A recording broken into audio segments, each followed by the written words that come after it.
Kukuha ako ng maligamgam na tubig at gamot. Huwag kang aalis dyan. Sa sumunod ng ilang oras, naging abala si Angela. Kumuha siya ng palanggana ng tubig at malinis na bimpo.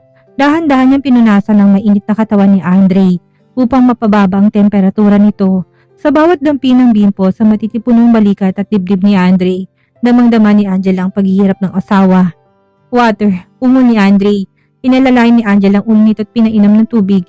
Dahan-dahan lang, nandito ako. Habang mahimbing na natutulog si Andre dahil sa epekto ng gamot na natili si Angela sa tabi nito. Pinapanood niyang mukha ng asawa, ang mga pilik mata nitong mahaba, ang matatangos nitong ilong at ang labi na madalas ay nakatikom sa lamig. Sa pagkakataong ito mukhang payapa si Andre na walang bakas ng pagiging suplado at mayabang. Bakit ba hindi mo ko kayang makita, Andre? Bulong ni Angela habang hinahaplos ang buhok ng binata. Bakit kailangan maging ganito tayo? Kung alam mo lang kung gaano kita kamahal. Biglang gumalaw si Andre at hinawakan ang kamay ni Angela nang nasa kanyang noo. Mom, don't leave. Anito sa gitna ng panaginip. Hindi ako aalis, Andre. Nandito lang ako. Sagot ni Angela. Kahit na alam niya hindi naman siyang tinutukoy nito, hinayaan niya manatiling makakapit ang kamay ni Andre sa kanya hanggang sa makatulog sa gilid ng kamot na kasubsob ang ulo. Kinabukasan nagising si Andre na gumaan ng pakiramdam. Ang unang bumungit sa kanyang isang sikat ng araw at ang amoy ng mainit na sopas. Nang tangkay niya na gumalaw, naramdaman niya may mabigat sa gilid tabi. Doon niya nakita si Angela na hindi na natutulog sa upuan at ang kamay nakapatong pa rin sa gilid ng kanyang braso. Napansin ni Andre ang mga bimpo sa palanggana at ang thermometer sa bedside table. Napagtanto niya na buong gabi siyang binantayan ng babaeng tinatawag niyang katulong lang. May kung anong kirot at ang initang gumapang sa puso ni Andre sa hindi niya maipaliwanag. Dahan-dahang nagmulat ng mata si Angela. Gising ka na pala, kumusta ng pakiramdam mo? May masakit ba sa'yo? Sunod-sunod na tanong nito habang tinitingnan ang lagnat niya. Bumalik ang depensa ni Andre, iniwas niyang tingin. I'm fine, you didn't have to do that. It's not in the contract. Natigilan si Angela. Ang ngiti unti-unting naglaho. Alam ko, pero tao rin ako, Andre. Hindi ko matitiis na makita ka naghihirap. Next time, call a doctor. Malamig na sabi ni Andre habang bumabangon. Hindi ko kailangan ng wife duties mo. Masakit man na tumayo si Angela at kinuha ang tray ng pagkain. Sige, pero kumain ka na muna dito bago ka uminom ng gamot. Iiwan ko na ito dito. Nang lumabas si Angela, naiwan si Andre na nakatingin sa sopas. Kinuha niya ang kutsara at tinikman ito. Lasang-lasa niyang pagmamahal at pag-iingat na inilaan dito. Sa likod ng kanyang malamig na panlabas, nagsisimula ng mabasag ang yelo. Ngunit tayo pa rin niyang aminin sa sarili. Lumipas sa mga linggo matapos ang pagkakasakit ni Andre. Akala ni Angela, ayun ang simula ng paglambot ng puso ng asawa. Ngunit nagkamali siya. Tila mas lalong nagtayo ng mataas na pader si Andre. Kung noon ay suplado to, ngayon ay halos hindi na ito kumikibo. Mas pinili ni Andre na malunod sa trabaho. Madalas na hating gabi na kumuwit maagang-maaga kung malis upang hindi sila magtagpo sa pagkainan. Ang kondominium na dapat sana'y pugad ng kanilang pagsasama ay naging isang malawak at tahimik na disyerto. Magkasama sila sa isang bubong, ngunit ang pagitan nila'y tila milya-milya ang layo. Gabi-gabi nagluluto si Angela ng paboritong ulam ni Andre.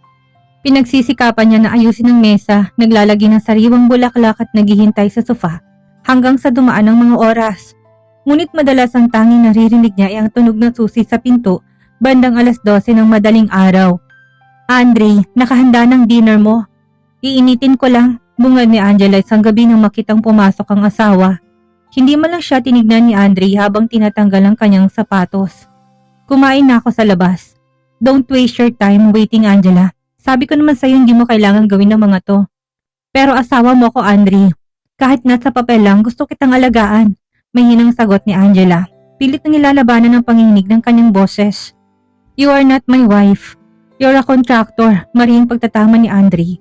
Huwag mong kalimutan ang lugar mo. Ang trabaho mo ay magpanggap sa harap ni na mom, hindi ang maging katulong ko dito sa bahay.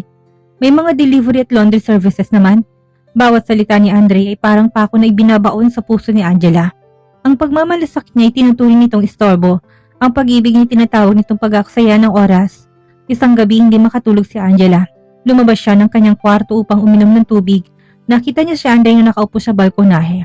May hawak na baso ng alak at nakatanaw sa mga ilaw ng lungsod. Ang anyo nito'y puno ng lungkot at pagod. Isang panig ni Andre na hindi nito pinapakita sa harap ng maraming tao. Gusto siyang lapitan ni Angela. Gusto niyang itanong kung anong bumabagabag dito. Gusto niyang yakapin ng asawa at sabihin hindi dito nag-iisa. Ngunit bago pa siya makahakbang, tila naramdaman ni Andre ang kanyang presensya. Bumalik ka na sa kwarto mo. Malamig na utos ni Andre nang hindi lumilingon. I want to be alone. Napayupo si Angela. Gusto ko lang sanang itanong kung okay ka lang. I am fine. Ang hindi okay ang pakikialam mo. Lumingon si Andre, ang mga matay nanunuya.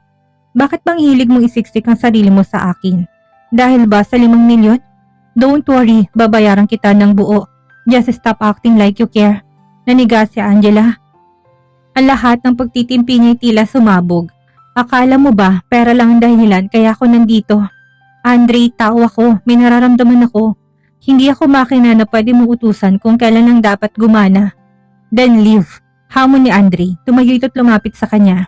Ang amoy ng alak ay humahalo sa kanyang matapang na pabango. If you can't handle the cold, go back to your province. Pero alam nating pareho na kailangan mo ng pera para sa tatay mo. So shut up and stay in your lane. Pumasok si Andre sa kanyang kwarto, sinarado ang pinto ng malakas. Naiwang nakatayo si Angela sa gitna ng sala, umiiyak ng tahimik. Masakit na mabaliwala pero mas masakit na malaman na sa tingin ni Andre, ang lahat ng ginagawa niya may presyo. Kinuha ni Angela ang litrato ng kanyang mga magulang na nakatago sa kanyang bag. Tay, Nay, konting tiis na lang, bulong niya. Sa kabila ng pambabaliwala sa kabila ng lamig, hindi magawang magalit ni Angela ng matagal. Dahil sa bawat sulyap niya kay Andre, nakikita niya isang lalaking sugatan din ng puso. Isang lalaking pilit tinatagong sarili sa likod ng kayabangan.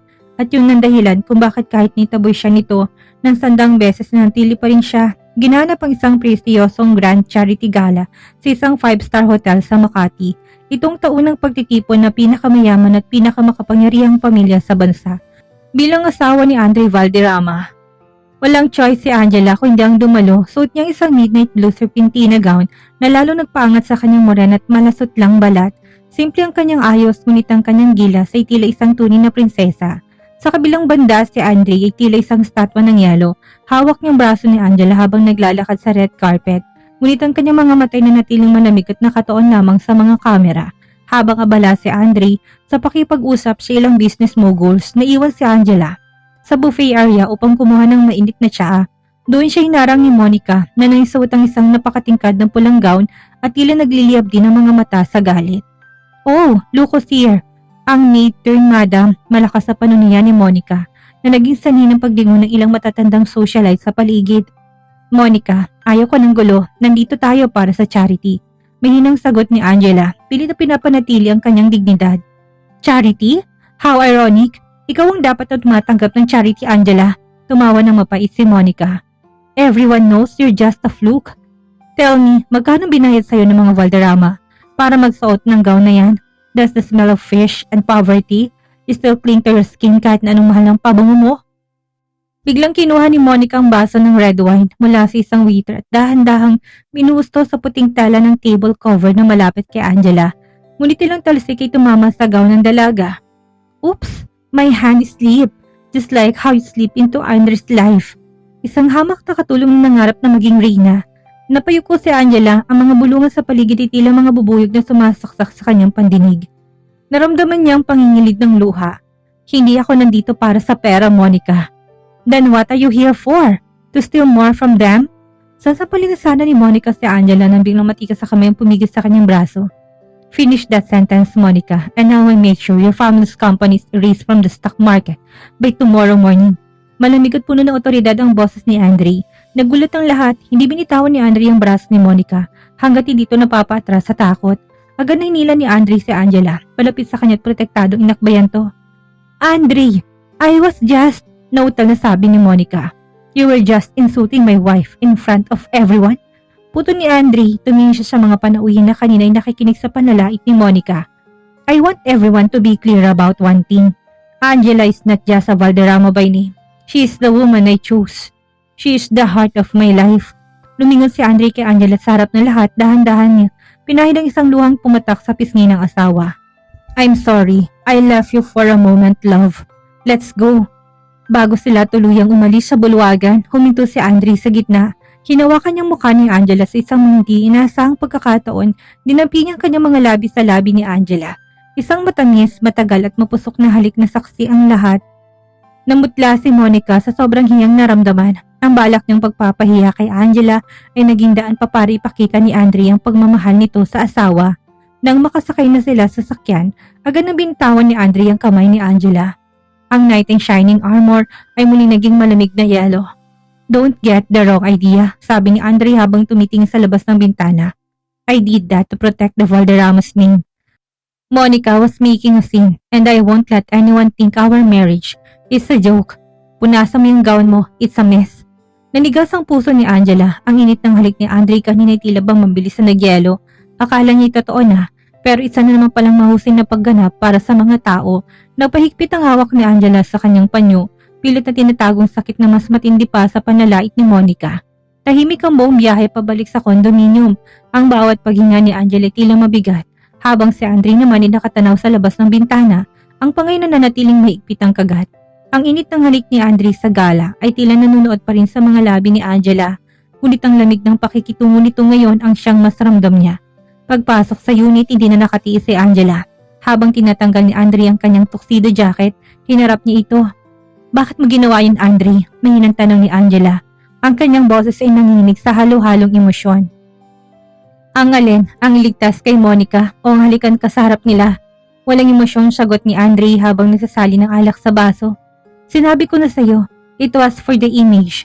Ayaw ni Dad ng skandal." "Image? Para sa image lang ba talagang lahat?" Lumapit si Angela at ang mga matay nangingilid ng luha. "Andre, hindi ako bato. Hindi ako kagamitan na kukunin mo lang kapag kailangan mong magpakitang tao at itatapon sa sulok. Kapag tayo na lang dalawa." "Masakit, Andre. Mas masakit yung ginawa mo kaysa sa lahat ng panlalait ni Monica." Umarap si Andre. Ang kanyang mga matay naglilihab sa galit at kung ano pang emosyong pilit niyang tinatago. "Ano bang gusto mong marinig, Angela? Na mahal kita? Na totoo ang lahat? Wake up, kasunduan lang yon. You knew what you signed up for." "Pero bakit kailangan maging ganito kakalupit?" sigaw ni Angela.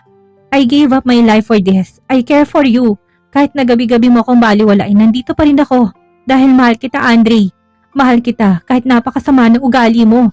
Natigilan si Andre. Ang pag-amin ni Angela ay tila isang malakas na sampal na nagpatahimik sa kanya. Binitawan niyang baso ng alak at mabilis na lumapit kay Angela. Hinawakan ng magkabilang balikat nito ng mahigpit. Don't you dare to love me, Angela," bulong ni Andre. Ang boses ay puno ng pait. "I am a broken man. I am cold and I will only destroy you." "Bakit ba napakatigas ng ulo mo?" "Dahil nakikita kong totoo sa likod ng yelo na yan," sagot ni Angela habang humahagulhol. "Nakikita ko na nasasaktan ka rin, na nag-iisa ka rin." Sa tindi ng tensyon at emosyon, tila na walang kontrol ni Andre. Sa halip na itulak palayo si Angela, hinilan niya ito patungo sa kanya, sinakop ang mga labi nito ng isang halik na hindi tulad ng sagala. Ang halik na ito'y puno ng gutom, galit at pagnanasa na matagal niya nang pinipigilan. "Andre," ungol ni Angela sa pagitan ng kanilang mga halik. Hindi na sumagot si Andre. Pinuwat niya si Angela patungo sa master's bedroom. Sa ilalim ng malabong ilaw ng buwan na tumatagos sa bintana, naglahong lahat ng kontrata. Ang lahat ng pera at ang lahat ng pader sa pagitan nila. Sa gabing yun, naging totoo ang lahat. Ang bawat haplos at bawat bulong ay tila nagsasabing hindi lamang ito isang pagpapanggap. Sa gitna ng init ng kanilang pagsasama, naramdaman ni Angela ang kakaibang lambing ni Andre. Hinahalikan nito ang kanyang mga luha at binubulungan ng mga salitang hindi niya lubos na maintindihan. Pero damang-dama ng kanyang puso. Nang matapos ang lahat, nakayakap si Angela sa dibdib ni Andre. Naririnig niya mabilis sa tibok ng puso nito. Sa sandaling yon, naniwala siya na baka ito na ang simula. Baka ito na ang hudyat na hindi na kailangan pang matapos ang kanilang kontrata sa loob ng 1 taon. "Andre," tawag niya ng mahina. Ngunit hindi sumagot si Andre. Nakapikit ito tila pagod na pagod. Hinaplos ni Angela ang mukha ng asawa at ngumiti sa gitna ng kadiliman. "Salamat, Andre. Kahit na ngayong gabi lang, naramdaman ko na akin ka talaga." Hindi alam ni Angela ng gabing yon ang magiging pinakamasaya at pinakamasakit na alaala na dadalhin niya sa kanyang pag-alis. Ang gabing akala niya simula ng lahat ay siya palang mitya ng mas malaking trahedya. Nagising si Angela sa dahan-dahang pagtama ng sinag araw sa kanyang muka. Sa unang ilang segundo, isang matamis na ngiti ang sumilay sa kanyang mga labi. Ramdam pa rin niyang init ng mga bisig ni Andre at ang bango ng hininga nito sa kanyang leeg kagabi. Para sa kanya, ang nangyari hindi lamang isang pagkakamali. Ito ang kumpirmasyon na may puwang siya sa puso ng asawa. Dahan-dahan siyang lumingon sa kabilang panig ng kama, umaasang sasalubungin siya ng isang mapagmahal na tingin o kahit na isang tipid na ngiti. Ngunit ang bumungad sa kanya ay ang bakanting unan at malamig na kumot. Wala na si Andre. Mabilis na nagsuot ng roba si Angela at lumabas ng silid. Nakita niya si Andre sa kusina, bihis na sa kanyang business suit.